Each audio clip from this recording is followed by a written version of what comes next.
RMC coaching centre Anantapur ఈరోజు క్లాస్లో మన కోసం జరిగిన ఎగ్జామ్లో సండే 20వ తారీఖు జరిగిన 20th ఈ మంత్ 20th సండే రోజు జరిగిన మార్నింగ్ పేపర్ ఎక్స్ప్లెయిన్ చేస్తానని చెప్పాను.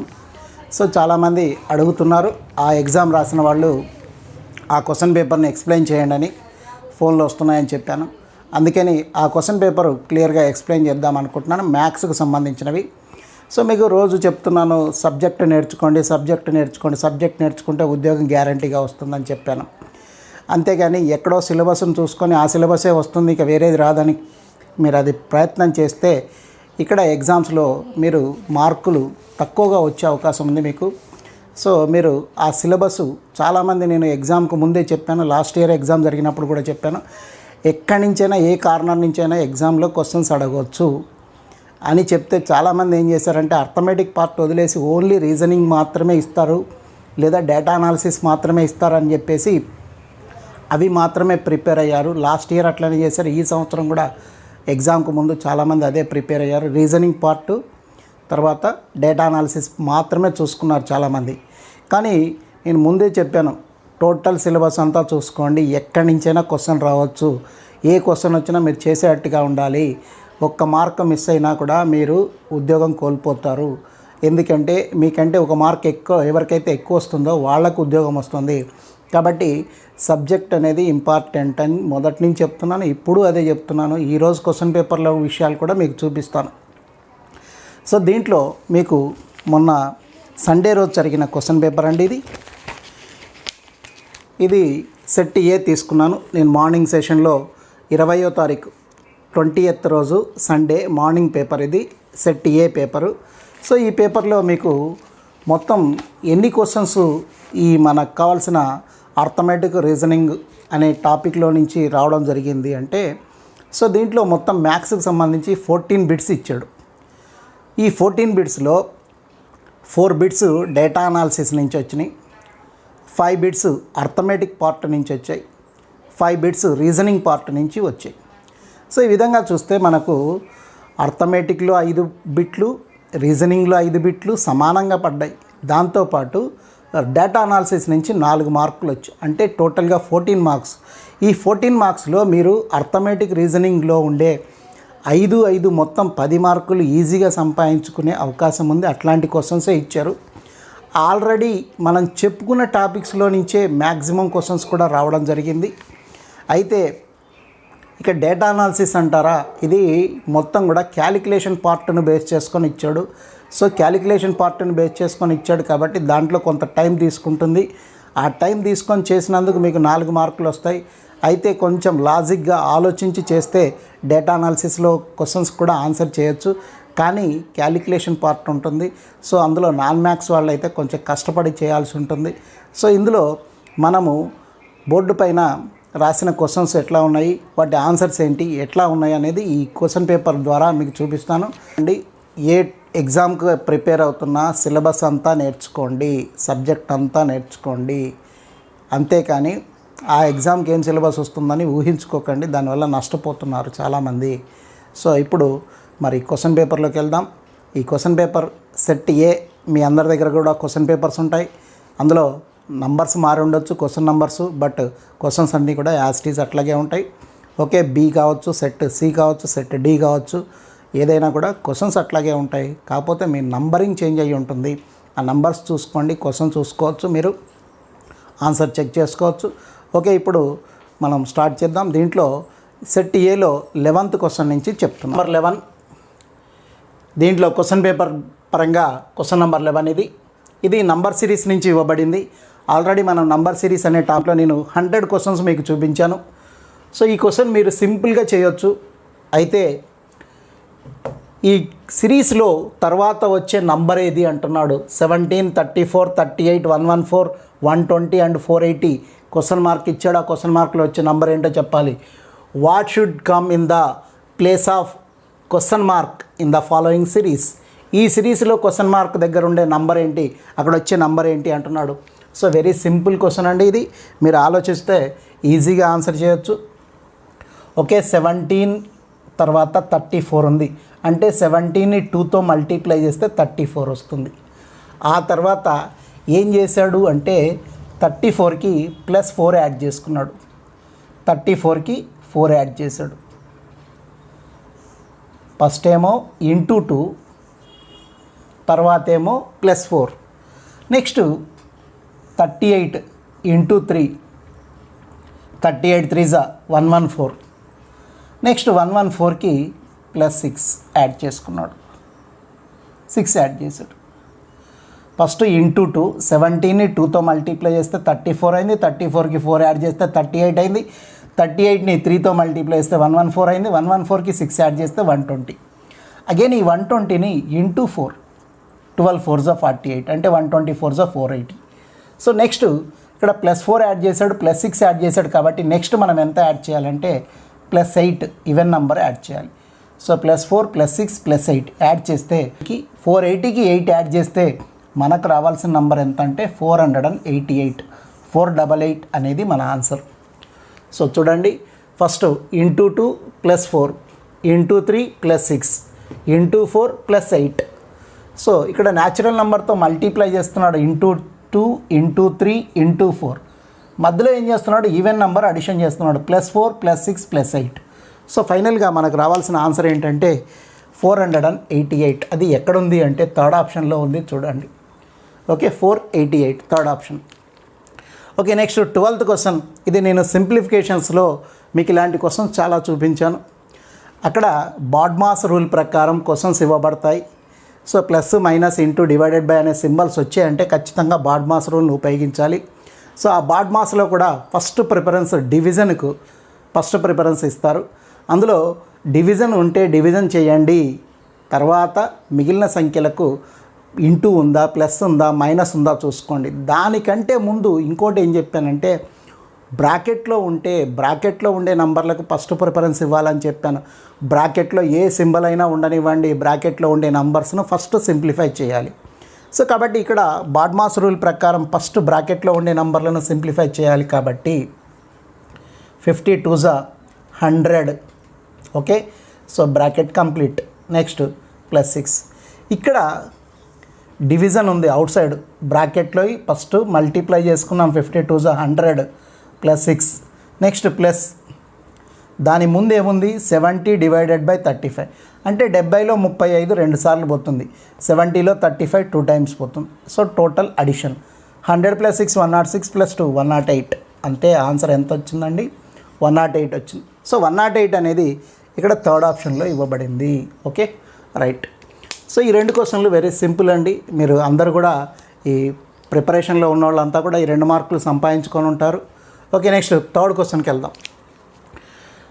ఒక నంబర్లో 4/5 వంతు ఆ నంబర్లో 60% కంటే 25 ఎక్కువ అయితే ఆ నంబర్లో 70% ఎంత? ఈ క్వశ్చన్ మీ క్వశ్చన్ పేపర్లో తప్పుగా పడింది. తెలుగులో ఒక రకంగాను, ఇంగ్లీష్లో ఒక రకంగాను ఉంది. తెలుగులో ఎట్లా ఉంది అనేది మీకు క్వశ్చన్ పేపర్లో నేను ఒకసారి చదువుతాను, చూడండి. ఇందులో ఒక నంబర్లో 4/5వ వంతు 25 అనేది ఫుల్ స్టాప్ పెట్టేశాడు. ఒక నంబర్లో 4/5వ వంతు 25, అది ఆ నంబర్లో 60% కంటే ఎక్కువ. అది ఆ నంబర్లో 60% కంటే ఎక్కువ అయితే ఆ నంబర్లో 70% ఎంత? ఒక నంబర్లో 4/5వ వంతు 25 అంటే 4/5 వాల్యూ 25 అన్నట్టుగా ఇచ్చాడు. కానీ ఇక్కడ ఇవ్వాల్సింది ఏంటంటే ఒక నంబర్లో 4/5వ వంతు అనేది ఆ నంబర్లో 60% కంటే 25 ఎక్కువ. 60% కంటే 25 ఎక్కువ అయితే అది ఆ నంబర్లో 60% కంటే ఎక్కువ. 60% కంటే ఎక్కువ అన్నాడు. అయితే ఆ నంబర్లో 70% ఎంత? అదే ఇంగ్లీష్లోకి వచ్చేసామనుకోండి, ట్రాన్స్లేషన్ ఎట్లా ఉంటుందో చూడండి. 4/5 of A number is 25 more than 60% of that number. 4/5 of A number is 25 more than 60% of that number.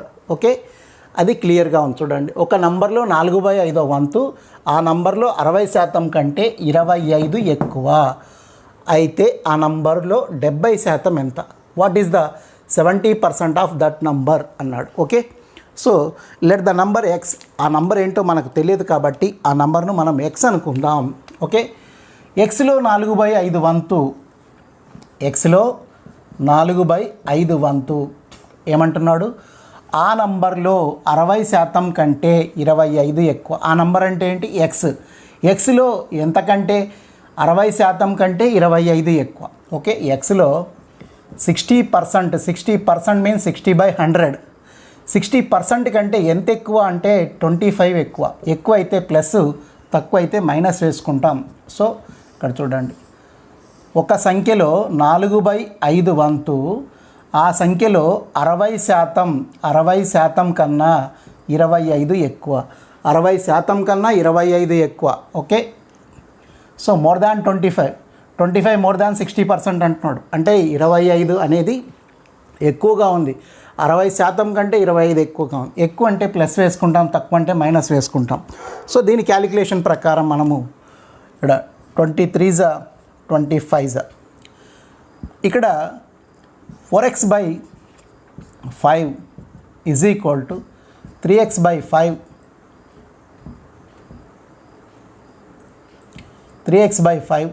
Plus 25. So దీంట్లో మనకి ఎక్స్ వాల్యూ కావాలి కాబట్టి ఈ 3x/5ని ఈజ్ ఈక్వల్ టు రైట్ నుంచి లెఫ్ట్కి మూవ్ చేసామనుకోండి, అది -3x/5 అవుతుంది. అప్పుడు ఎక్స్ వాల్యూ మనకి ఈజీగా వచ్చేస్తుంది. Okay, 4x/5 minus 3x/5. So 3x/5 ఇక్కడ ప్లస్లో ఉంది, యువతలకి వస్తే -3x/5 అవుతుంది. That is equal to 25. So ఇక్కడ డినామినేటర్స్ ఈక్వల్గా ఉన్నాయి. లైక్డ్ ఫ్రాక్షన్ సజాతి భిన్నాలు కాబట్టి మనం ఎటువంటి ఎల్సిఎం చేయాల్సిన పని లేదు. జస్ట్ డినామినేటర్ ఎట్లా ఉందో అట్లా వేసుకోండి. అగైన్ న్యూమరేటర్లో ప్లస్ ఉంటే ప్లస్, మైనస్ ఉంటే మైనస్ అని చెప్పాను. ఫ్రాక్షన్స్లో 4x - 3x, 4xలో 3xలు పోతే ఒక x మిగులుతుంది. That is equal to 25. అప్పుడు మనకు కావాల్సింది ఎక్స్ వాల్యూ. అప్పుడు ఈ 5 అవతలకి వెళ్ళిపోతే ఇంటూ 5 అవుతుంది. అప్పుడు then x is equal to 25 5 అది ఎక్స్ వాల్యూ 125 అవుతుంది. సో మనకు వచ్చేసి ఎక్స్ వాల్యూ ఎంత వచ్చిందంటే 125 వస్తుంది.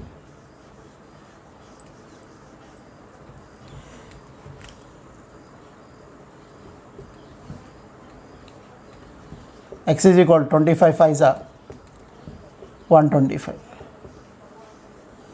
Okay, X value 125. బట్ వాళ్ళు ఏమంటున్నారు, 70% ఆఫ్ ద నంబర్, దాంట్లో 70% కనుక్కోమన్నారు. 125లో 70% వాల్యూ ఎంత? So 125 into 70%.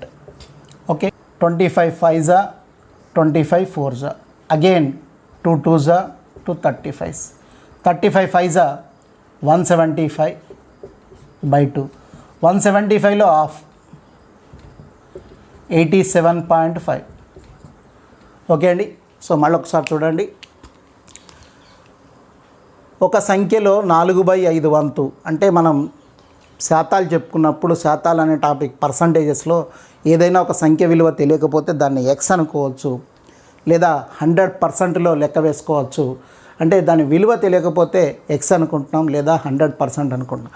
ఒక సంఖ్య విలువ మనకు తెలియనప్పుడు ఎక్స్ అనుకుంటాం. దాంట్లో 4/5 వంతు ఆ సంఖ్యలో 60% కంటే 25 ఎక్కువ. ఒక సంఖ్యలో 4/5 వంతు ఆ సంఖ్యలో 60% కంటే 25 ఎక్కువ అన్నాడు. కాబట్టి 60% మీన్స్ 60/100. ఇక్కడ 23 25 వేసుకుంటే 3/5.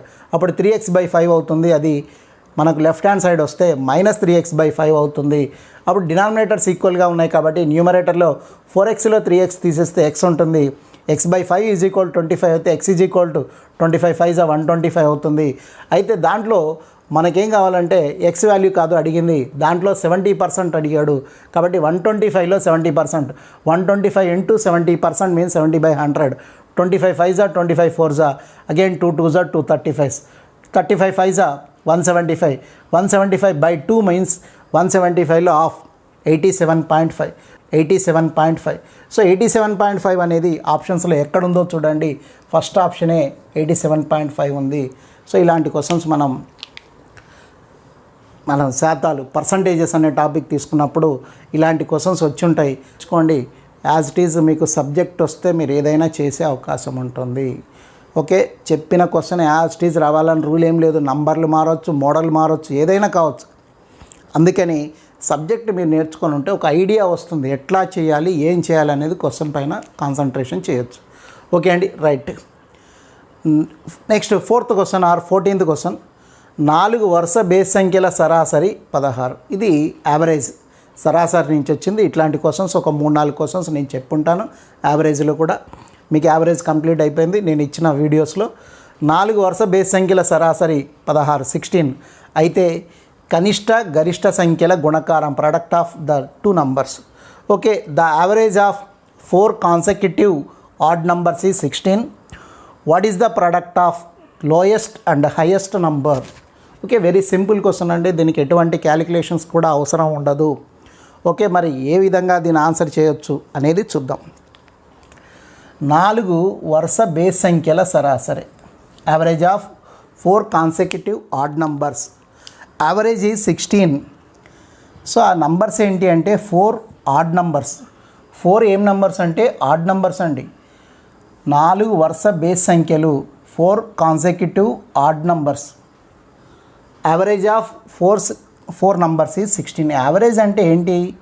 సరాసరి అంటే middle value of given numbers. ఇచ్చిన సంఖ్యలలోని మధ్యలో విలువ middle value becomes average.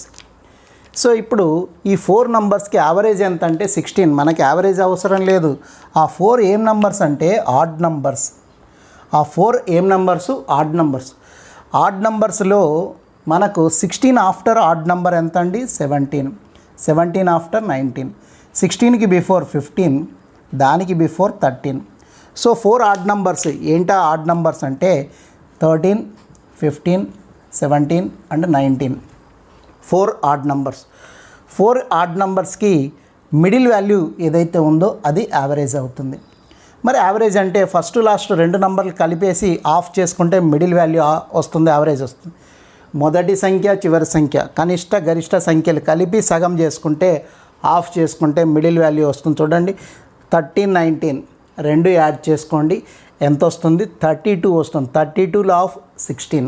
Again 15, 17 2 add చేసుకుంటే 32 వస్తుంది. 32 of 16.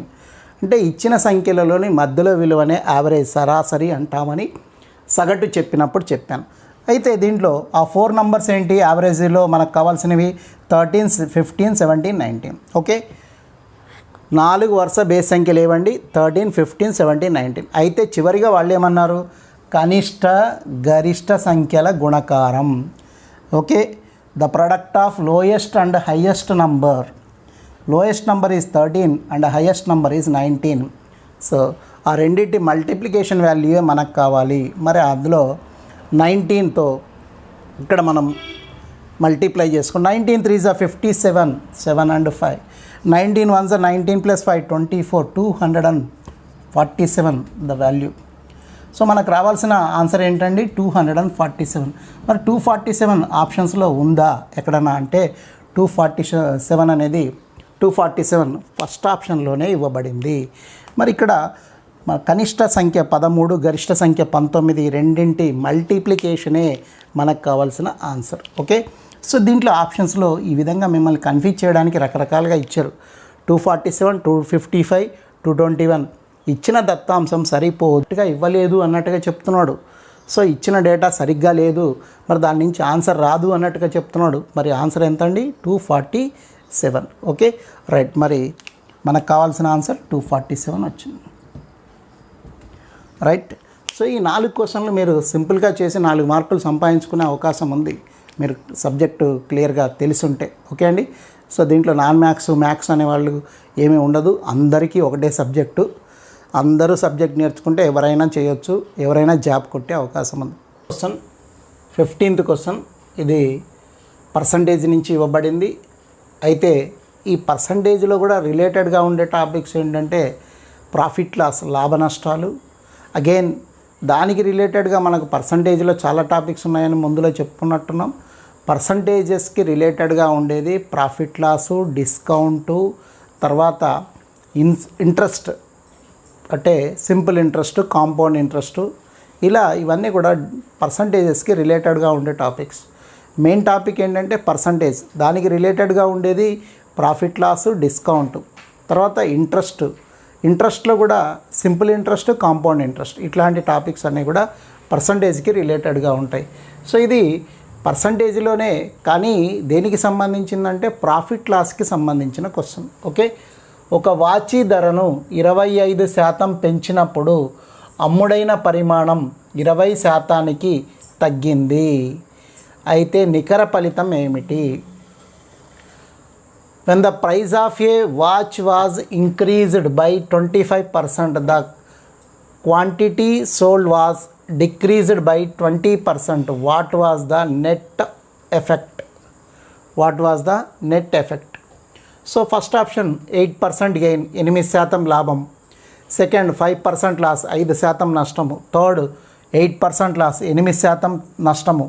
So fourth no profit no loss, లాభము లేదు నష్టము లేదు అంటున్నాడు. సో ఇక్కడ ఒక వాచి ధరను 25% పెంచాడు. పెంచడం అంటే ప్లస్, దేనికి ప్లస్? 100కి ప్లస్. ఏ ధర అయినా మనకు వస్తువు ధర అని తెలియనప్పుడు మనం ఏమనుకోవాలంటే 100% అనుకుంటాం. సో ఒక వస్తువు కొన్న ధర కావచ్చు, లేదా వస్తువు ధర కావచ్చు, దాన్ని మనం ఏమంటామంటే కాస్ట్ ప్రైస్ అంటాం. సో దీన్ని కాస్ట్ ప్రైస్ను మనం ఏమనుకుంటామంటే 100% అనుకుంటాం. దానిపైన ప్రాఫిట్ వస్తే 100 ప్లస్, లాస్ వస్తే 100 మైనస్గా వేసుకుంటాం. సో ప్రాఫిట్ వచ్చినప్పుడు 100కి ఎంత ప్రాఫిట్ వస్తే అంత యాడ్ చేసుకోవాలి, లాస్ వస్తే 100కి ఎంత లాస్ వస్తే అంత మైనస్ చేసుకోవాలి. సో ఇక్కడ 25% ప్రాఫిట్ అన్నాడు అంటే వాచి ధరను 25% పెంచడం అంటే ఇంక్రీజ్ చేశాడు. సో మనం ఏమనుకుంటున్నామంటే దాని కాస్టు యాక్చువల్గా 100 రూపీస్ లేదా 100% అంటే 100 రూపీస్గా లెక్క వేసుకుంటాం. ఒక వాచ్ ధర 100 రూపీస్ అనుకుంటున్నాం, దానిపైన 25% ఇంక్రీజ్ చేశాడు. 25% ఇంక్రీజ్ అంటే పెరిగింది. అప్పుడు 25% ఇంక్రీజ్ అయితే 100 + 25 125% అవుతుంది. ఓకే, నెక్స్ట్ దాని పరిమాణానికి ఎంత తగ్గింది అంటే అమ్ముడైన పరిమాణానికి 20% తగ్గింది. అంటే దాంట్లో డిక్రీజ్డ్ పర్సంటేజ్ ఎంత అంటే 20% డిక్రీజ్ అయింది. 20% డిక్రీజ్ అయింది అంటే 20% తీసేయాలి. ఇక్కడ 20% పోతే ఎంత బ్యాలెన్స్ ఉంటుందండి? 80. So 80% means 80/100. సో పెరిగితే ప్లస్, తగ్గితే మైనస్. పెరిగిన దాన్ని 100కి యాడ్ చేసుకొని 100 + 25 125% అంటే 125/100 గాను. తగ్గిందంటే ఎంత తగ్గితే అంత 100లో మైనస్ చేసుకోవాలి. 20% తగ్గిందంటే 20 తీసేస్తే 80% ఉంటుంది. 80/100 వేసుకున్నాం. సో ఇప్పుడు ఈ క్యాలిక్యులేషన్ ప్రకారం 100 కంటే ఎక్కువ వస్తే పెరిగినట్టు, 100 కంటే తక్కువ వస్తే తగ్గినట్టు. సో 100 అబోవ్ వస్తే ప్రాఫిట్, 100 కంటే తక్కువగా వస్తే లాస్ అయినట్టు. ఈక్వల్గా 100 వస్తే so no loss no profit అని అర్థం. ఓకే అండి. సో ఇప్పుడు మనం క్యాలిక్యులేషన్ ప్రకారం 25 4s, 25 5s, 25 4s. అగైన్ 4 తోటి 4 20s. Next 20 టేబుల్తో 25s.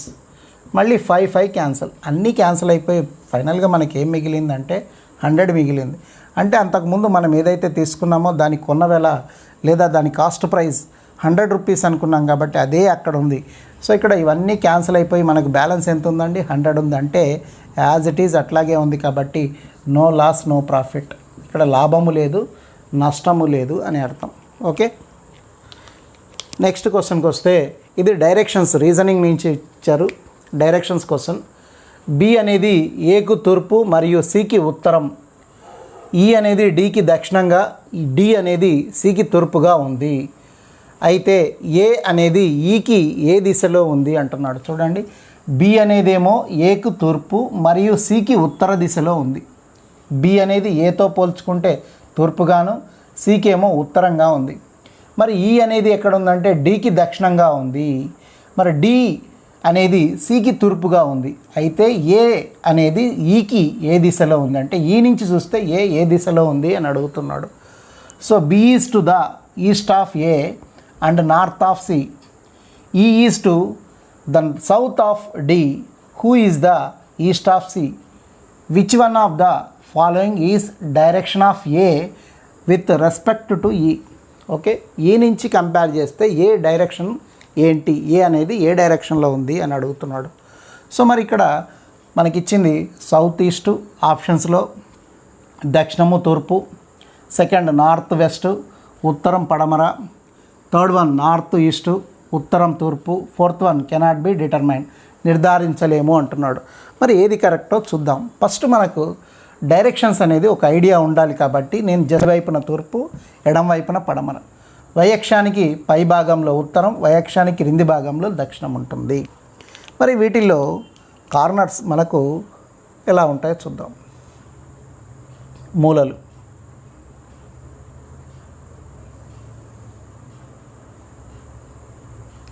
Okay. So దీంట్లో ఉత్తరానికి తూర్పుకు ఉత్తరానికి మధ్యలో ఉండేదాన్ని ఏమంటారంటే నార్త్ ఈస్ట్ అంటారు. నార్త్ ఈస్ట్, దీన్నే ఈశాన్యం అని అంటాం మనం. ఓకే, ఇది నార్త్ ఈస్ట్, ఈశాన్యం.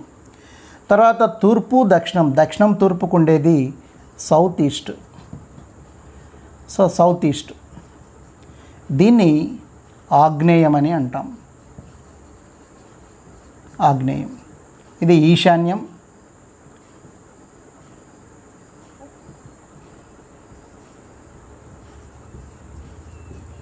ఈశాన్యం, ఇక్కడ ఆగ్నేయం. నెక్స్ట్ పడమర దక్షిణం పడమరకు మధ్యలో ఉండేదాన్ని సౌత్ వెస్ట్ అని అంటాం. సో దీనికి నైరుతి, దీన్ని ఏమంటామంటే నైరుతి అని అంటాం. ఇక పడమర ఉత్తరం పడమర మధ్యలో ఉండేదాన్ని నార్త్ వెస్ట్ అంటారు. నార్త్ వెస్ట్, దీన్ని వాయువ్యం అంటాం. వాయువ్యం.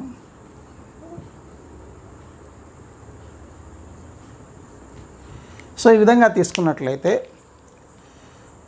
తూర్పుకు ఉత్తరానికి మధ్యలో ఈశాన్యం ఉంటుంది, తూర్పుకు దక్షిణానికి మధ్యలో ఆగ్నేయం ఉంటుంది, దక్షిణానికి పడమరకు మధ్యలో నైరుతి ఉంటుంది, ఉత్తరానికి పడమరకు ఉత్తరానికి మధ్యలో వాయువ్యం ఉంటుంది. సో ఈ విధంగా డైరెక్షన్స్ అన్నీ కూడా దీని మీదనే డిపెండ్ అయి ఉంటాయి. సో మరి దీని మీద డిపెండ్ అయి ఉన్నాయి కాబట్టి ఇప్పుడు ఈ గ్రాఫ్ ప్రకారం వాళ్ళు ఇచ్చిన క్వశ్చన్లోకి వెళ్తే మన క్వశ్చన్కి ఆన్సర్ ఏమొస్తుందో ఒక్కసారి చూద్దాం. ఓకే, ఫస్ట్ బి అనేది ఏకి తూర్పు మరియు సికి ఉత్తరం. బి ఎక్కడుందంటే ఏకి తూర్పు దిశలో ఉంది. ఏకి తూర్పు దిశలో, ఓకే, ఏ ఇక్కడ ఉన్నాడు అనుకుందాం. ఏకి తూర్పు అంటే ఇటువైపు. ఏకి తూర్పు దిశలో బి ఇక్కడ ఉంది. అగైన్ సికి ఉత్తరం, సితో కంపేర్ చేసుకుంటే ఉత్తరం అంటే పైకి. అప్పుడు ఏతో పోల్చుకుంటే తూర్పుకుంది, సితో పోల్చుకుంటే పైకి ఉంది కాబట్టి సితో పోల్చుకుంటే ఉత్తరం. సితోనేమో ఉత్తరము, ఏతోనేమో తూర్పుగా బి అనేది ఉంది. ఓకే, నెక్స్ట్ సెకండ్ సెంటెన్స్లో ఈ అనేది డీకి దక్షిణంగా అన్నాడు. ఈ అనేది డీకి దక్షిణంగా, అసలు ఈ డీలు ఇక్కడ లేవు కాబట్టి ఆ సెకండ్ సెంటెన్స్ వదిలేసి నెక్స్ట్ సెంటెన్స్కి వెళ్తే మనకు క్లూ దొరుకుతుంది. అప్పుడు డి అనేది సికి తూర్పుగా ఉంది. డి అనేది సికి తూర్పుగా. ఓకే, డి అనేది సికి తూర్పుగా అంటే తూర్పు అంటే ఇటువైపు కదా, తూర్పుగా ఉంది కాబట్టి సితో పోల్చుకుంటే తూర్పు వైపున డి ఉంది. ఓకే, తూర్పు. నెక్స్ట్ ఇప్పుడు సెకండ్ సెంటెన్స్కి వస్తే ఈ అనేది డీకి దక్షిణంగా ఉంది. ఈ ఎక్కడుందంటే డీకి దక్షిణంగా, దక్షిణం అంటే క్రింది భాగము. డీతో పోల్చుకుంటే ఈ ఎక్కడుందంటే దక్షిణంగా ఉంది. ఈ ఎక్కడుందంటే దక్షిణంగా ఉంది. ఓకే అండి, రైట్. ఇప్పుడు బి ఏకి తూర్పుగాను సికి ఉత్తరంగాను ఉంది. ఓకే, డి సికి తూర్పుగా ఉంది. ఈ ఎక్కడుందంటే డీకి దక్షిణంగా ఉంది. అయితే ఇప్పుడు మన క్వశ్చన్ ఏంటి అంటే గమనించినట్లయితే ఏ అనేది ఈతో పోల్చుకుంటే ఎక్కడుంది అంటున్నాడు. ఏ అనేది ఈకి ఏ దిశలో ఉంది. మరి ఈతో చూస్తే ఇట్లా ఉంది. ఈ ఎక్కడుందండి? దక్షిణ దిశలో ఉంది. ఇక్కడి నుంచి చూస్తే, మరి ఇక్కడి నుంచి మనం గమనిస్తే ఇట్లా క్రాస్లో ఉంది కదా, అప్పుడు మనకి ఇట్లా చూసినప్పుడు ఎక్కడుంటుంది అంటే ఇక్కడ మన లెక్క ప్రకారం నార్త్ వెస్ట్లో ఉంది. ఇక్కడి నుంచి చూస్తే మనం చూడండి ఇట్లా వచ్చి ఇట్లా పైకి వెళ్ళిపోయిందా. సో మరి ఈ గమనించినప్పుడు మీకు ఇక్కడి నుంచి చేసుకుంటాం. తూర్పు, ఉత్తరం, పడమర, దక్షిణం. సో ఈతో పోల్చుకున్నప్పుడు ఇట్లా కార్నర్లో కనపడుతుంది.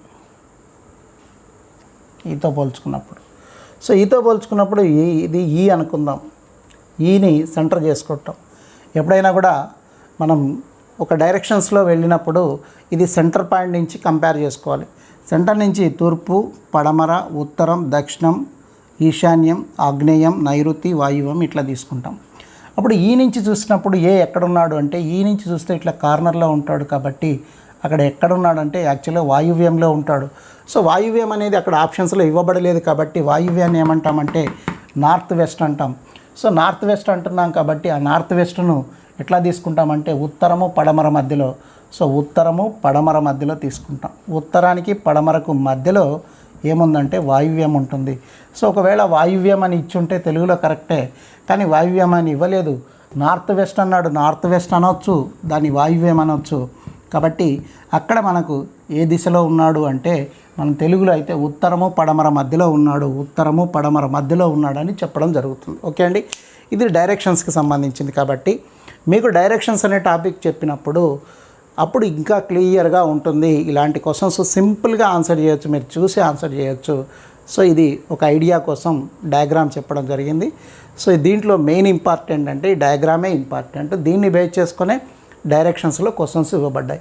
అయితే మీకు ఇక్కడ ఈ గ్రామ సచివాలయానికి సంబంధించిన క్వశ్చన్ పేపర్, ఈ పేపర్లో డైరెక్షన్స్ నుంచి 2 క్వశ్చన్లు ఇచ్చాడు. నెక్స్ట్ క్వశ్చన్ కూడా డైరెక్షన్స్ నుంచే ఇవ్వబడింది. కాబట్టి ఈ గ్రాఫ్ తెలిసి ఉంటే నెక్స్ట్ క్వశ్చన్ వెరీ సింపుల్ అవుతుంది. ఓకే అండి, ప్రకారం 31 అది ఒక వ్యక్తి తూర్పుకు అభిముఖంగా ఉన్నాడు అంటే అభిముఖం అంటే ఎదురుగా, అంటే ఆయన తూర్పు వైపుకు నడుస్తున్నాడు అని అర్థం. ఫేసింగ్ తూర్పుకు ఉంది. అతడు 90 degrees క్లాక్ వైజ్ అంటే సవ్య దిశ, గడియారములు తిరిగే దిశ వైపు 90 degrees తిరిగాడు. తిరిగి ఆ తర్వాత 135 degrees యాంటీ క్లాక్ వైజ్ అంటే అపసవ్య దిశ అంటే వ్యతిరేక దిశ, గడియారములు తిరిగే దిశకు వ్యతిరేక దిశలో 135 degrees కోణం చేస్తూ తిరిగాడు. అతడు ఏ దిశకు అభిముఖంగా ఉన్నాడు అని అడుగుతున్నాడు. అంటే ఇప్పుడు అతని ఫేస్ ఫైనల్గా ఏ వైపుకు తిరిగి ఉంది అంటే అతను ఏ వైపుకు ఫేస్ చేసి ఉన్నాడు, ఎటువైపు తిరిగి ఉన్నాడు అనేది క్వశ్చన్ అడుగుతున్నాడు. ఓకే, దక్షిణం పడమరనా, ఉత్తరమా, పశ్చిమమా, ఉత్తరం తూర్పా అంటే ఇలా అడుగుతున్నాడు. మరి వాటిని ఎట్లా తీసుకుంటామో చూడండి. ఏ man is facing east, he turns 90 degrees in the clockwise direction. He turns 90 degrees in the clockwise direction and then 135 degrees in the anti-clockwise direction. Which direction he is facing? A man is facing east. He turns 90 degrees in the clockwise direction and then 135 degrees in the anti-clockwise direction.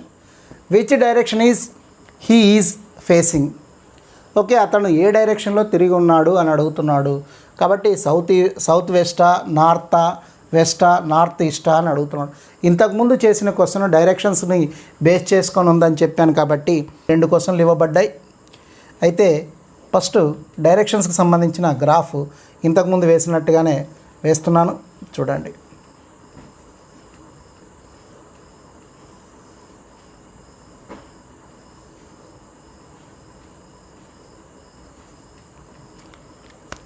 So దీంట్లో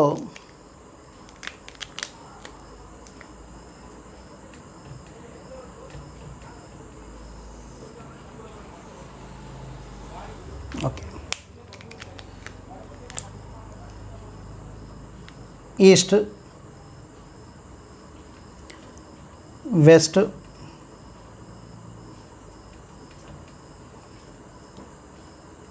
తూర్పు పడమర, ఉత్తరం దక్షిణం, east west north south. మరి దీంట్లో corners మనకు తెలుసు. దీన్ని తూర్పుకు ఉత్తరానికి, ఉత్తరానికి తూర్పుకు మధ్యలో ఉండే మూలను మనం ఏమంటామని చెప్పామంటే ఈశాన్యం అంటాం. దీన్నే నార్త్ ఈస్ట్ అని అంటారు. తర్వాత తూర్పు దక్షిణం, దక్షిణం తూర్పుకు మధ్యలో ఉండే మూలను మనం ఆగ్నేయం అంటాం. సో ఈ ఆగ్నేయాన్ని సౌత్ ఈస్ట్ అని అంటారు. తర్వాత పడమర దక్షిణం, దక్షిణం పడమర మధ్యలో ఉండే మూలను నైరుతి అంటారు. దీన్ని సౌత్ వెస్ట్ అంటాము. నెక్స్ట్ పడమర ఉత్తరం, ఉత్తరం పడమర మధ్యలో ఉండేది వాయువ్యం. సో దీన్ని నార్త్ వెస్ట్ అని అంటారు. ఓకే, అయితే క్వశ్చన్ ప్రకారం అతని ఫేసింగ్ ఎటుందండి? వ్యక్తి తూర్పుకు అభిముఖంగా ఉన్నాడు. ఏ మ్యాన్ ఈజ్ ఫేసింగ్ ఈస్ట్ అంటే అతని ముఖము తూర్పు వైపుకు తిరిగి ఉంది, తూర్పు వైపుకు తిరిగి ఉన్నాడు. అతను ఏ వైపుకు తిరిగి ఉన్నాడంటే ఈస్ట్ ఫేసింగ్లో ఉన్నాడు. కాబట్టి అతని ముఖం తూర్పుకుంది. అక్కడి నుంచి అతను ఏ man is facing east, he turns 90 degrees in the clock wise direction. అతడు 90 degrees క్లాక్ వైజ్ దిశకు తిరిగి అన్నాడు. అంటే ఫస్ట్ 90 degrees తిరగాలి. ఈ మొత్తం డైరెక్షన్స్లో మనం తీసుకున్న గ్రాఫ్ మొత్తం 360 degrees 360 degrees ఉంటుంది. అందులో ప్రతి పార్ట్ 45 degreesగా డివైడ్ చేయబడి ఉంటుంది. అయితే ముందుగా అతను 90 degrees మూవ్ అయ్యాడు క్లాక్ వైజ్లో, అంటే కుడివైపుకు తిరిగాడు. సవ్య దిశ అన్నా, కుడివైపు అన్నా, క్లాక్ వైజ్ అన్నా, ప్రదక్షిణ దిశ అన్నా అంతా ఒకటేనండి. అప్పుడు అతను కుడివైపుకు 90 degrees తిరిగాడు. అంటే ఇది 45 + 45 90 degrees మూవ్ అయ్యాడు. సో అప్పుడు క్లాక్ వైజ్లో 90 degrees మూవ్ అయితే ఎక్కడికి వచ్చాడంటే దక్షిణానికి, సౌత్కి వచ్చాడు. నెక్స్ట్ అక్కడి నుంచి ఏం చేశాడంటే తిరిగి ఆ తర్వాత 135 degrees యాంటీ క్లాక్ వైజ్ దిశలో తిరిగాడు. 135 degrees వ్యతిరేక దిశలో తిరిగాడు, అపసవ్య దిశలో తిరిగాడు, అప్రదక్షిణ దిశలో తిరిగాడు, ఎడం వైపుకు తిరిగాడు అని చెప్పవచ్చు. అప్పుడు ఇక్కడి నుంచి అతను ఏం చేశాడంటే మళ్ళీ వెనకకు 135 degrees 45 90 135 ఇక్కడికి వచ్చేస్తాడు. అపసవ్య దిశలో 135 degrees కోణం చేస్తూ ఇక్కడికి వచ్చాడు. సో అప్పుడు ఇక్కడి నుంచి 135 degrees కోణం చేస్తూ వెళ్ళినప్పుడు అతని ఫేసింగ్ ఎక్కడ ఉంటుందంటే ఈ ఈశాన్య దిశ. అతని ఫేసింగ్ ఎటుందంటే ఈశాన్య దిశ. ఈశాన్య దిశను మనం ఏమంటామంటే నార్త్ ఈస్ట్ అంటాం. సో మరి నార్త్ ఈస్ట్ ఎక్కడుంది అంటే 4th ఆప్షన్లో ఉంది. అంటే దాన్నే ఉత్తరము తూర్పు, తూర్పు ఉత్తరం అని చెప్పవచ్చు. అతని ఫేసింగ్ ఎటువైపు ఉందంటే ఈశాన్య దిశకు తిరిగి ఉంది, నార్త్ ఈస్ట్లో ఉంది అతని ఫేసింగ్ అని చెప్పవచ్చు. ఓకే అండి, రైట్. ఇది డైరెక్షన్స్కి సంబంధించిన సెకండ్ క్వశ్చన్. నేను డైరెక్షన్స్ అనే టాపిక్ చెప్పినప్పుడు మీకు ఈ టాపిక్లో క్లియర్గా ఇంకా కొన్ని క్వశ్చన్స్ మీకు నెక్స్ట్ క్వశ్చన్ 32 క్వశ్చన్ ఎక్కడి నుంచి వచ్చిందంటే సింపుల్ ఇంట్రెస్ట్ నుంచి వచ్చింది. అంటే ఇది పర్సంటేజ్కి రిలేటెడ్గా సింపుల్ ఇంట్రెస్ట్ ఉంటుందని చెప్పాను కాబట్టి దాంట్లో నుంచి క్వశ్చన్ వచ్చింది. అరుణ్ అనే వ్యక్తి కొంత మొత్తాన్ని సామాన్య వడ్డీకి 4 సంవత్సరాల పాటు పెట్టుబడి పెట్టాడు మరియు అంతే మొత్తాన్ని 6 సంవత్సరాల పాటు పెట్టుబడి పెట్టాడు.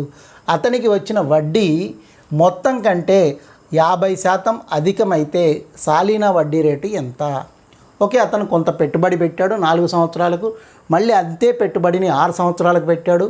అయితే మొత్తం ఆయనకు వచ్చిన వడ్డీ ఏంటంటే ఆయన పెట్టుబడి పెట్టిన మొత్తం ఎంత సొమ్ము అయితే ఉందో ఆ మొత్తం కంటే 50% అధికంగా వచ్చింది. అయితే అక్కడ వడ్డీ రేట్ ఎంత వచ్చింది అని అడుగుతున్నాడు.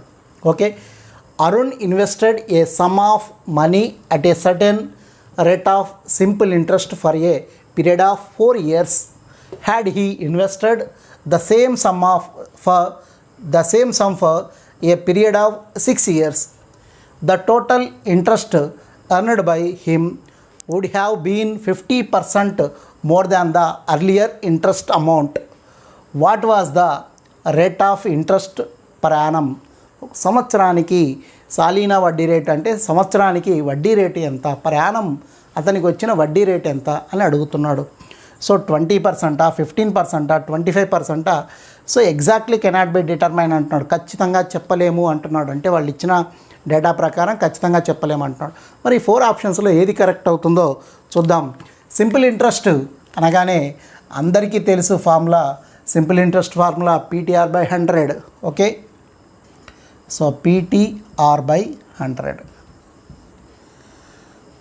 సో PTR/100 సెకండ్ మళ్ళీ 2 times అతను పెట్టడం జరిగింది. ఫస్ట్ ఏమో 4 yearsకి, తర్వాత ఏమో 6 yearsకి. 4 yearsకి ఒకసారి, 6 yearsకి ఒకసారి పెట్టాడు. ఆ మొత్తం మీద అతనికి వచ్చిన సింపుల్ ఇంట్రెస్ట్ ఎంత వచ్చిందంటే అయితే పెట్టాడో ఆ పెట్టుబడి పెట్టిన దానికంటే 50% అధికంగా వడ్డీ వచ్చింది.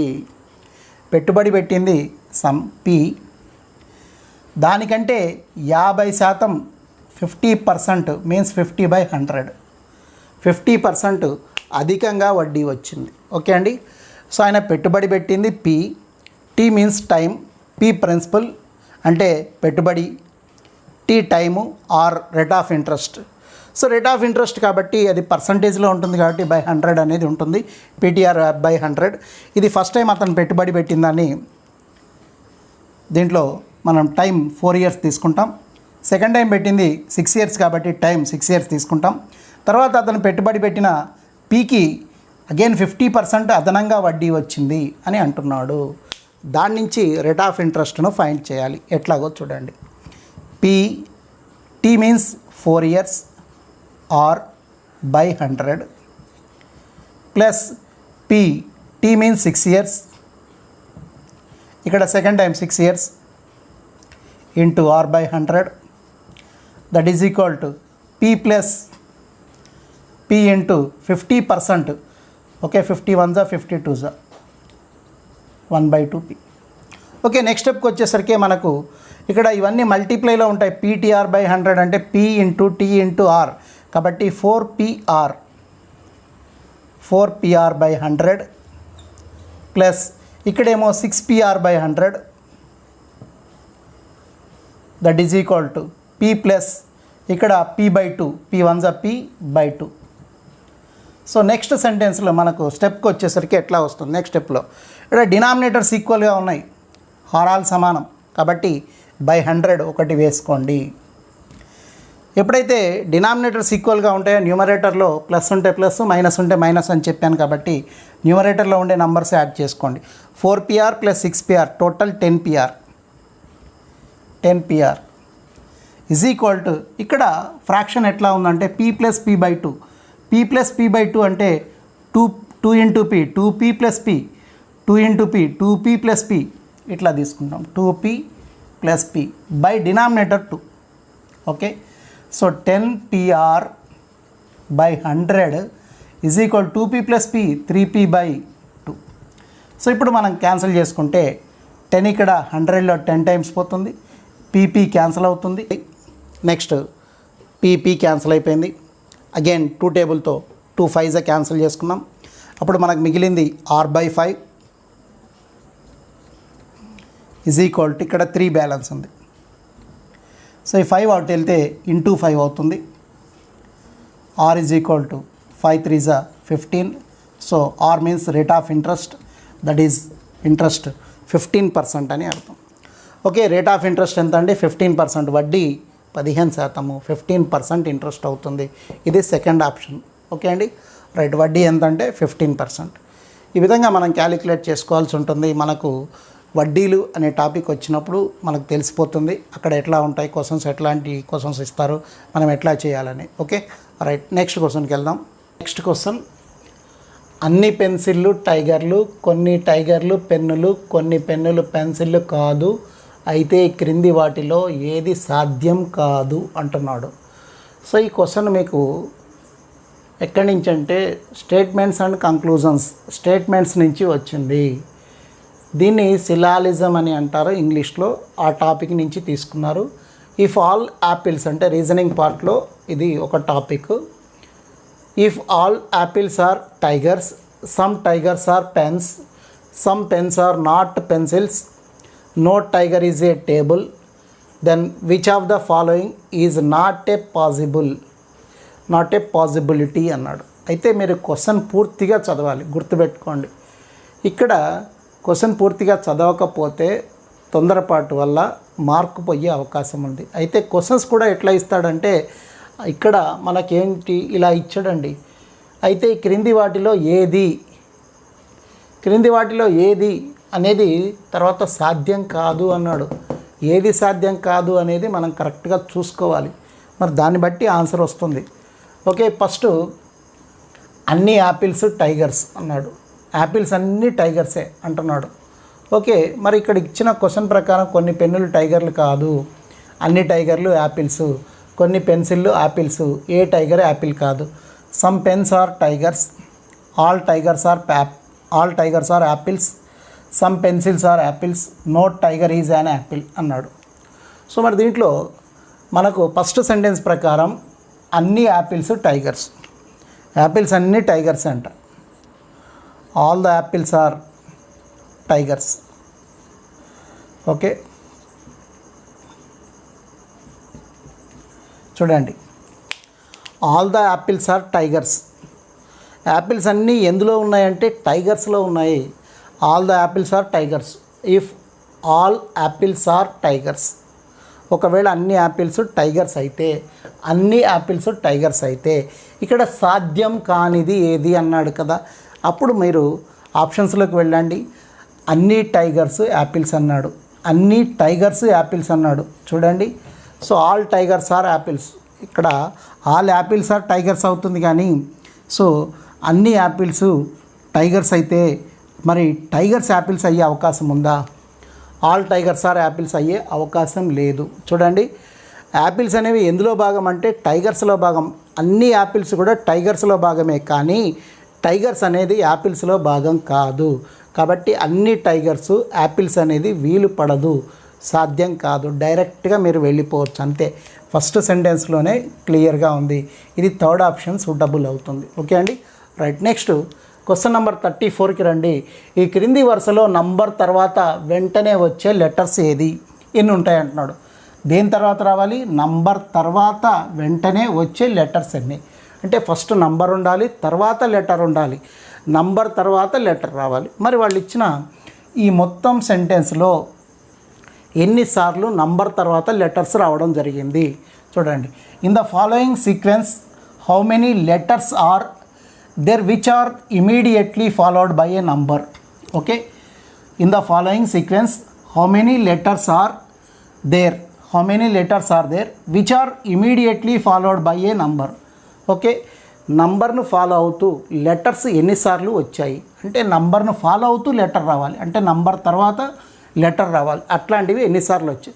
మరి దీంట్లో లెటర్స్ ఏంటి, నంబర్స్ ఏంటి, మనకిచ్చిన సెంటెన్స్లో సింబల్స్ ఏంటో చూద్దాం. మరి సింబల్స్తో మనకు పని లేదు కదా. సో ఇక్కడ symbol copyright, @ question mark, =, dollar, copyright, ఇవన్నీ సింబల్స్. ఈ సింబల్స్తో మనకు పని లేదు. సో నంబర్ తర్వాత లెటర్స్ ఎన్నిసార్లు వచ్చాయని అడుగుతున్నాడు. అంటే ఫస్ట్ నంబర్ ఉండాలి, తర్వాత లెటర్ ఉండాలి. మరి నంబర్ తర్వాత లెటర్ చూడండి, ఇక్కడ నంబర్ తర్వాత letter. So number and letter ఇట్లా ఉండాలి. అంటే ఒక నంబర్ ఉండాలి, తర్వాత లెటర్ ఉండాలి. మరి అట్లా నంబరు లెటర్ ఎట్లా ఉందంటే 8 number, L letter. Next 6 number, N letter. 6 number, N letter. 6 number, N letter. అట్లా ముందు నంబర్ ఉండి తర్వాత లెటర్స్ ఎక్కడన్నా వచ్చాయేమో చూసుకోండి. ఇంకా number symbol. So letter number, కాబట్టి వాటితో మనకు పని లేదు. ఫస్ట్ నంబర్ ఉండాలి, తర్వాత లెటర్ ఉండాలి. నంబర్ లెటర్ ఇలా ఎన్నిసార్లు రావడం జరిగిందంటే మనకి ఇక్కడ 2 టైమ్స్ వచ్చింది. 1 and 2 టైమ్స్, 2 సార్లు మాత్రమే వచ్చింది. కాబట్టి 4th ఆప్షన్ 2 టైమ్స్ వచ్చిందని చెప్పాలి. ఓకే అండి, రైట్. ఇది రీజనింగ్లో వన్ ఆఫ్ ద పార్ట్. ఇప్పుడు మనం రీజనింగ్ టాపిక్ చేస్తున్నాం. నెక్స్ట్ వచ్చే టాపిక్లో ఇలాంటివి వస్తాయి. వీటిని క్రమానుగత శ్రేణి అని అంటాం. రిపీటెడ్ నంబర్స్, రిపీటెడ్ లెటర్స్ ఈ విధంగా వస్తూ ఉంటాయి. వాటిని బేస్ చేసుకొని క్వశ్చన్స్ రావడం జరుగుతుంది.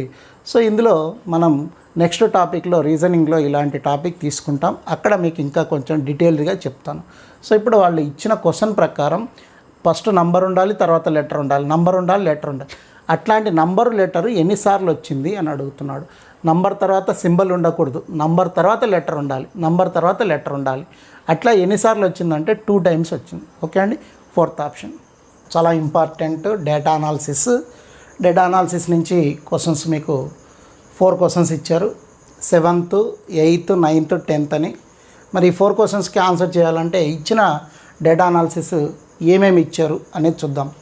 దీన్ని టేబుల్ అంటాం, అంటే పట్టిక. ఇవి సర్కిల్లో ఉన్న వాటిని పై చార్ట్స్ అంటాం. గ్రాఫుల్లో ఇస్తారు, పర్సంటేజెస్లో ఇవ్వడం జరిగింది. సర్కిల్లో ఉన్న వాటిని పై చార్ట్లని, దీన్ని టేబుల్ అని అంటాం. అయితే పైన ఏమి ఇచ్చాడో ఒకసారి చూడండి. 7 to 10, 7 నుంచి 10 వరకు క్వశ్చన్స్.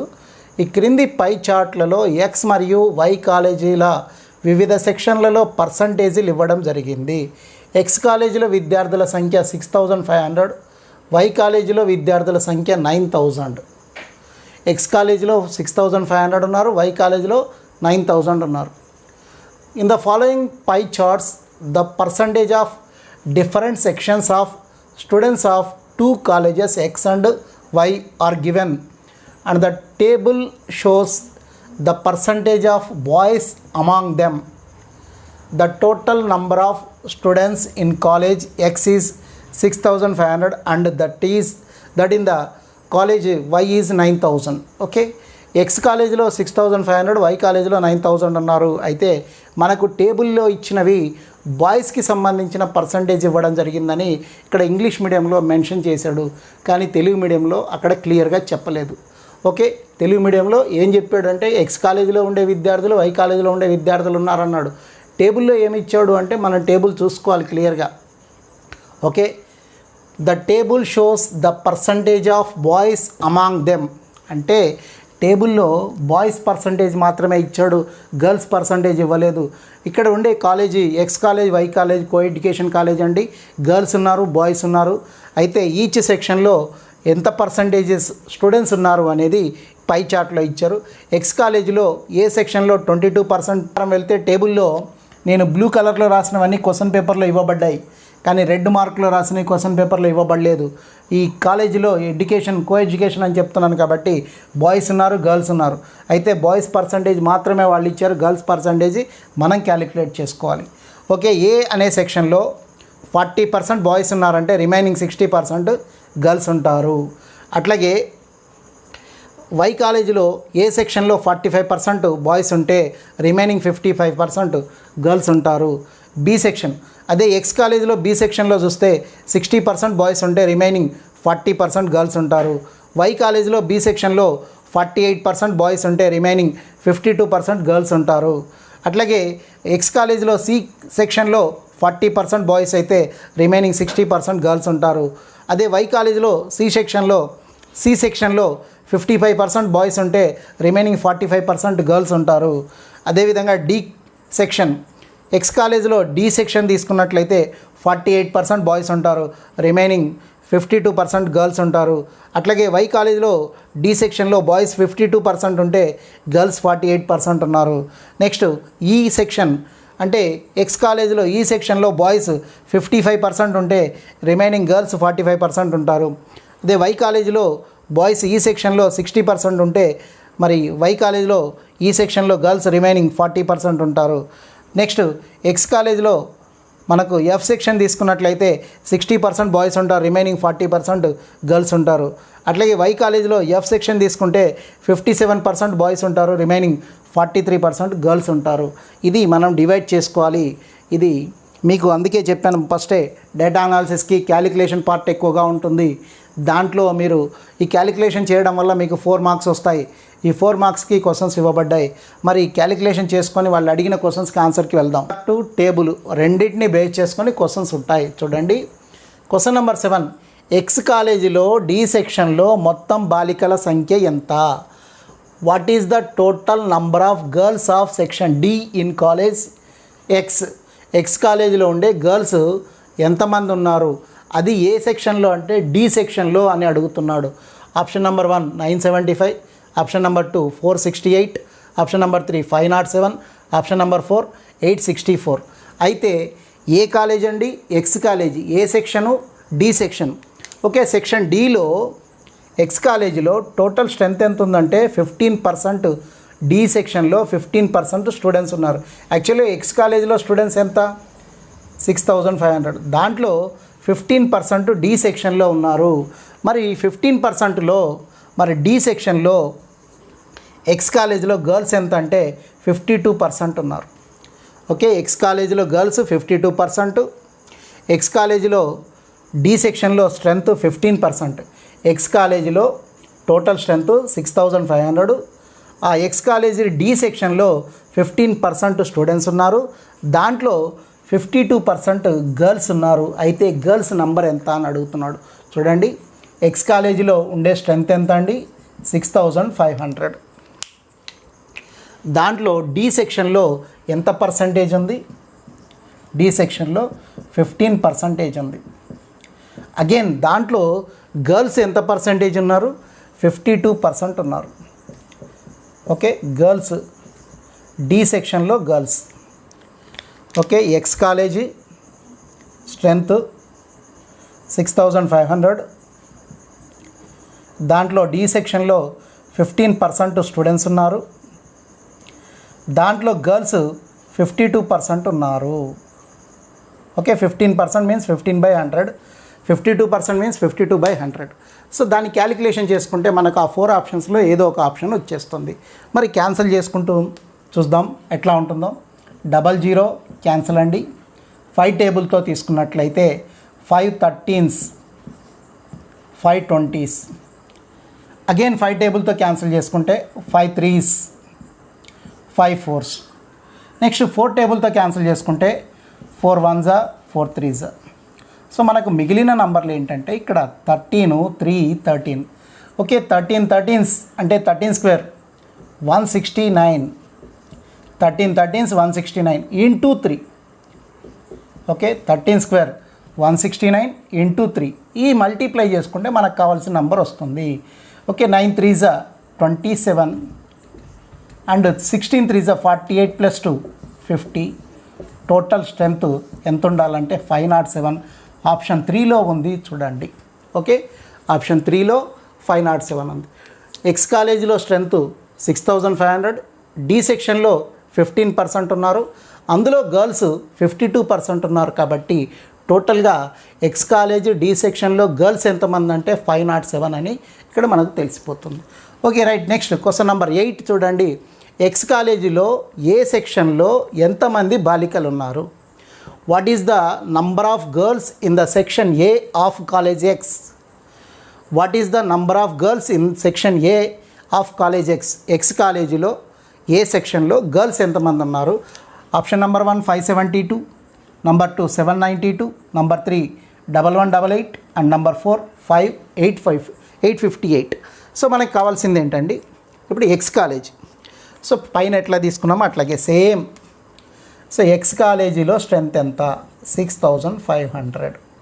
నెక్స్ట్ సెక్షన్ ఏ సెక్షన్లో గర్ల్స్ ఎంత పర్సంటేజ్ ఉన్నారు? ఏ సెక్షన్లో అసలు స్టూడెంట్స్ ఎంత పర్సంటేజ్ ఉన్నారు అంటే స్టూడెంట్స్ 22% ఉన్నారు. ఏ కాలేజీలో 22% స్టూడెంట్స్ ఉన్నారు. దాంట్లో గర్ల్స్ ఎంత పర్సంటేజ్ ఉన్నారు? ఓకే,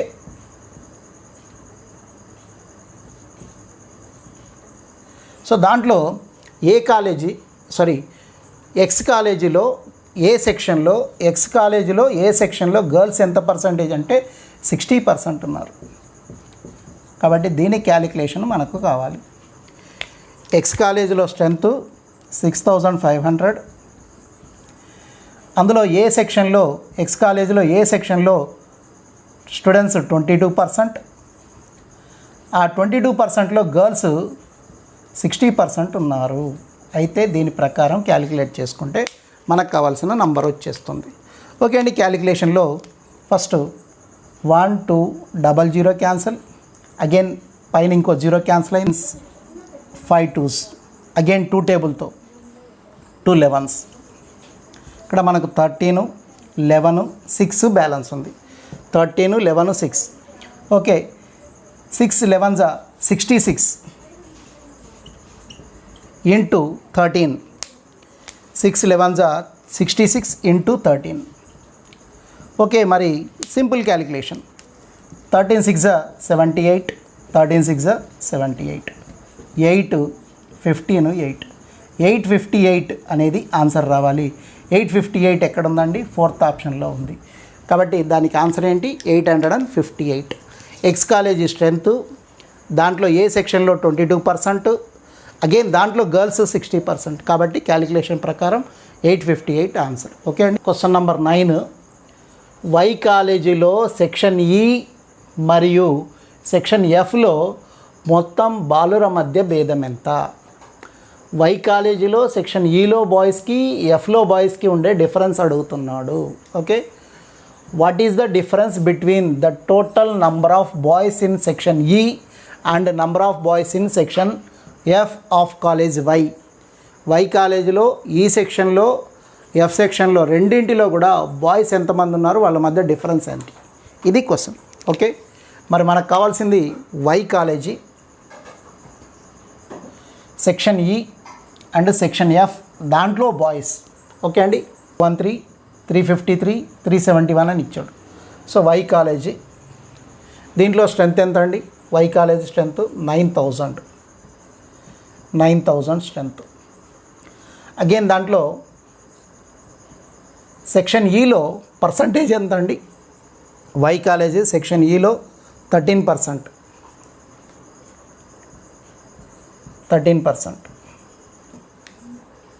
వై కాలేజీలో సెక్షన్ ఈలో బాయ్స్ ఎంతమంది ఉన్నారండి? సెక్షన్ ఈ వై కాలేజీలో బాయ్స్ 60%. ఈ సెక్షన్ బాయ్స్ ఎంత అంటే 60%. దీంట్లో బాయ్స్ 60%. నెక్స్ట్ వై కాలేజీలో ఎఫ్ సెక్షన్లో boys, Y college section F and boys. Y college strength 9,000. Section ఎఫ్లో ఎంత స్ట్రెంత్ ఉంది అంటే 10%. Students percentage 10%. అగైన్ దాంట్లో బాయ్స్ పర్సంటేజ్ ఎంత? ఎఫ్లో తీసుకున్నట్లయితే బాయ్స్ పర్సంటేజ్ వై కాలేజీలో బాయ్స్ 57%. వై కాలేజీలో బాయ్స్ 57%.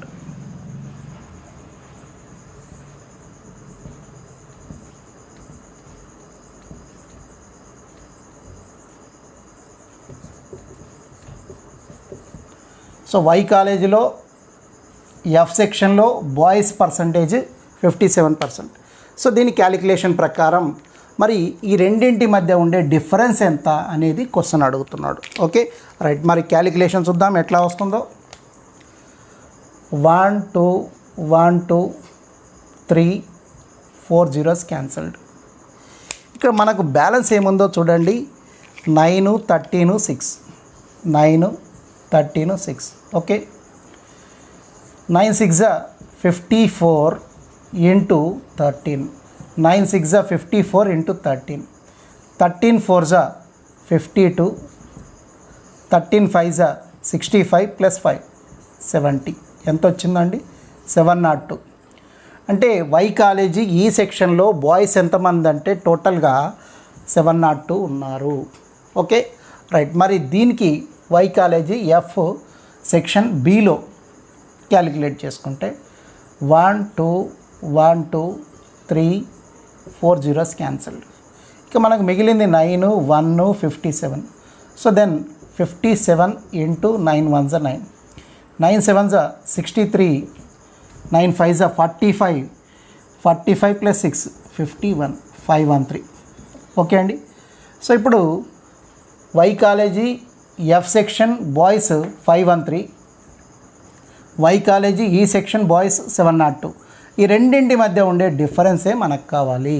ఆ రెండింటి మధ్య ఉండే డిఫరెన్స్ 702లో 513 మైనస్.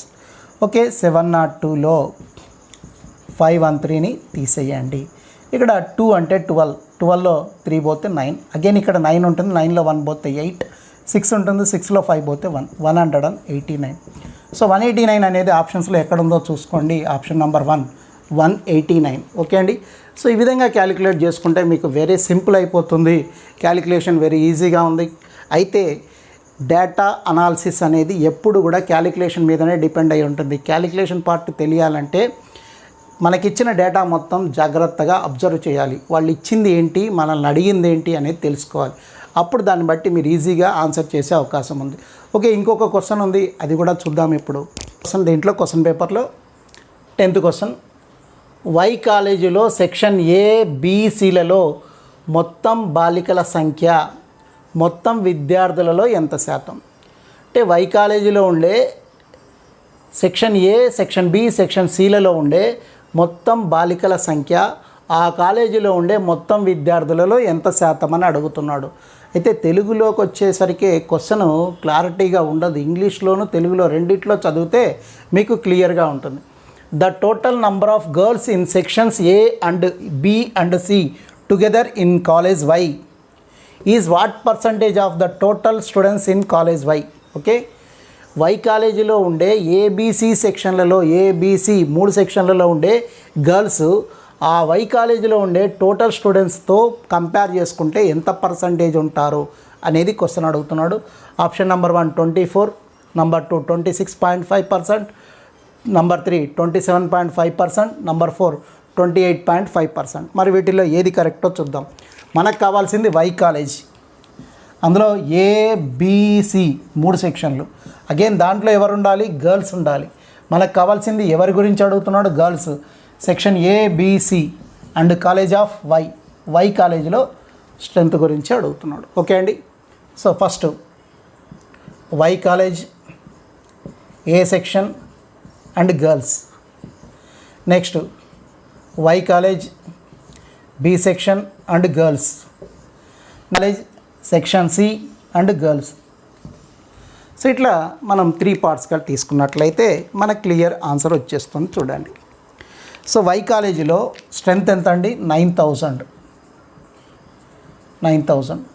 దాంట్లో సెక్షన్ ఏలో ఎంత పర్సంటేజ్ ఇవ్వడం జరిగింది? So Y college section A అంటే 18%. స్టూడెంట్స్ ఉన్నారు 18/100.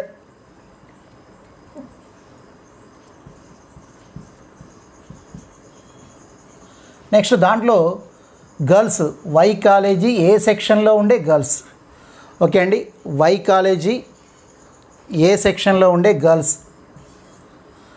కాలేజ్ వై గర్ల్స్ ఏ సెక్షన్లో 55% ఉన్నారు కాబట్టి 55/100. ఇప్పుడు మన క్యాలిక్యులేషన్ చూడండి. 1 2 3 zeros 1 2 3 zeros క్యాన్సిల్ అండి. నెక్స్ట్ 5 టేబుల్తో తీసుకున్నట్లయితే 5 11s 5 2s. 5 11s are 55, 5 2s are 10. 5 టేబుల్తో cancel. మళ్ళీ 2 టేబుల్తో 2 9s. ఇప్పుడు మనకి ఇక్కడ ఏముంది? 9 × 9 and 11. Okay. 9 9s are 81 × 11. Okay. 11 1s are 11. 11 8s are 88 + 1 89. A సెక్షన్లో గర్ల్స్ ఎంతమంది అంటే 891. ఓకే. నెక్స్ట్ అట్లాగే Y college B section girls. Y college strength 9,000. Section బిలో స్టూడెంట్స్ వై కాలేజ్ సెక్షన్ బిలో 15%. మరి వై కాలేజీ బి సెక్షన్లో గర్ల్స్. వై కాలేజీ సెక్షన్ బిలో girls 52%. 52%. 1 2 3 zeros 1 2 3 zeros cancel. మళ్ళీ 5 టేబుల్ తీసుకున్నట్లయితే 5 3s are 15, 5 2s are. మళ్ళీ 2 టేబుల్తో 2 26s are 52. అప్పుడు మనకు బ్యాలెన్స్ ఏమున్నాయి? 9 3 26. ఓకే. 9 3 26. 9 3s are లేదా 26 3s are ఎట్లాగైనా మల్టిప్లై చేసుకోండి. Okay. 27 × 26. So 6 7s are 42. 6 2s are 40. 12 + 4 16.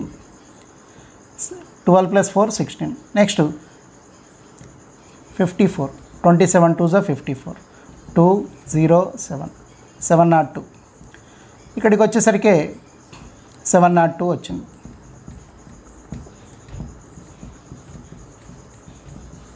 Okay. Y college B section girls ఎంతమంది అంటే 702. వై కాలేజ్ ఏ సెక్షన్లో గర్ల్స్ ఎంతమంది అంటే 891. Okay. Next Y college strength 9,000. దాంట్లో సి సెక్షన్లో ఉండే స్ట్రెంత్ 24%. 24%. అగైన్ దాంట్లో సిలో ఉండే గర్ల్స్ ఎంత పర్సంటేజ్ అంటే సి సెక్షన్ వై కాలేజీలో గర్ల్స్ 45%. 45%. ఓకే. ఇప్పుడు మనం క్యాన్సిల్ చేసుకుంటే ఫస్ట్ జీరోస్ క్యాన్సిల్ చేసుకోండి. 1 2 3 1 2 3 zeros cancel. Again 5 టేబుల్తో 5 9s are 45, 5 2s are. మళ్ళీ 2 టేబుల్తో 2 12s 24. ఇక్కడ 2 12 టైమ్స్ పోతుంది. 5 టేబుల్తో 5 9s are 5 2s are తీసుకున్నాం. అప్పుడు పైన మనకు బ్యాలెన్స్ ఏమున్నాయో చూడండి. 9 × 12 × 9. 9 9s are 81 × 12. 81 × 12. Okay. 12 1s are 12. 12 8s are 96 + 1 97. Okay అండి. ఇప్పుడు వై కాలేజీలో ఏ సెక్షన్లో గర్ల్స్ 891. వై కాలేజ్ బి సెక్షన్లో గర్ల్స్ 702. వై కాలేజ్ సి సెక్షన్లో గర్ల్స్ 971. సో వీళ్ళందరూ కలిసి ఆ వై కాలేజీలో ఉండే 9,000లో ఎంత పర్సంటేజ్ ఉంటారు అనేది క్వశ్చన్గా అడుగుతున్నాడు. కాబట్టి టోటల్ యాడ్ చేసుకోండి. 891 ప్లస్ 702 ప్లస్ 972 5 16 10 25 2565. టోటల్ స్ట్రెంత్ ఎంత అండి? గర్ల్స్ 3 సెక్షన్స్లో కలిపి 2565 ఉన్నారు. వీళ్ళు వై కాలేజీలో ఉండే టోటల్ స్ట్రెంత్ 9,000తో కంపేర్ చేసుకుంటే ఎంత పర్సంటేజ్ అవుతారు? Okay, the percentage of total girls in the college Y strength 9,000లో 2565 అనేది ఎంత పర్సంటేజ్ అని మనల్ని అడుగుతున్నాడు కాబట్టి ఇంటూ 100 వేసుకుంటాం. ఓకే, అవుట్ ఆఫ్ 9,000లో 2565 అనేది ఎంత పర్సంటేజ్ అని అడుగుతున్నాడు కాబట్టి ఈ విధంగా వేసుకుంటే క్యాన్సిల్ చేసుకోండి. 0 0 క్యాన్సిల్. నెక్స్ట్ 5 టేబుల్తో క్యాన్సిల్ చేసుకుంటే 5 5s 25 అండ్ 5 13s 5 18s ఇక్కడ క్యాన్సిల్ అవుతుంది. ఓకే, 513/18 ఉంది. 513 అనేది 18తో డివిజన్ చేసుకుందాం. 513లో 18 ఎన్ టైమ్స్ పోతుంది? 513ని 18తో డివిజన్ చేసుకుంటాం. 18 2s 36 పోతే 15 పై నుంచి 3 18 8s 144 18 8s 144 పోతే ఇంకా మనకు 9 బ్యాలెన్స్. డెసిమల్ పెట్టి 0 పెట్టుకుంటే 18 5s 90 ఎగ్జాక్ట్లీ మనకు 28.5 అనేది వచ్చింది. సో ఆప్షన్స్లో ఎక్కడైనా 28.5 ఉందా? ఉంది. 4th ఆప్షన్ చూసుకోండి. ఓకే, ఈ 3 సెక్షన్స్లో గర్ల్స్ అందరూ కలిపి ఎంతమంది ఉన్నారంటే 2565. వాళ్ళు ఆ వై కాలేజీలో ఉండే 9,000 స్ట్రెంత్కు ఎంత పర్సంటేజ్ అవుతారు అంటే 28.5% అవుతారు. ఇది సండే రోజు మార్నింగ్ సెషన్లో జరిగిన గ్రామ సచివాలయం మీకు ఇచ్చిన క్వశ్చన్ పేపర్లో మ్యాథ్స్కి సంబంధించినవండి. సో ఏది కూడా తక్కువ అంచనా వేయకండి, సబ్జెక్టు నేర్చుకోండి, ఈజీగా మీరు చేయొచ్చు. నేను చూపించినవన్నీ కూడా మీరు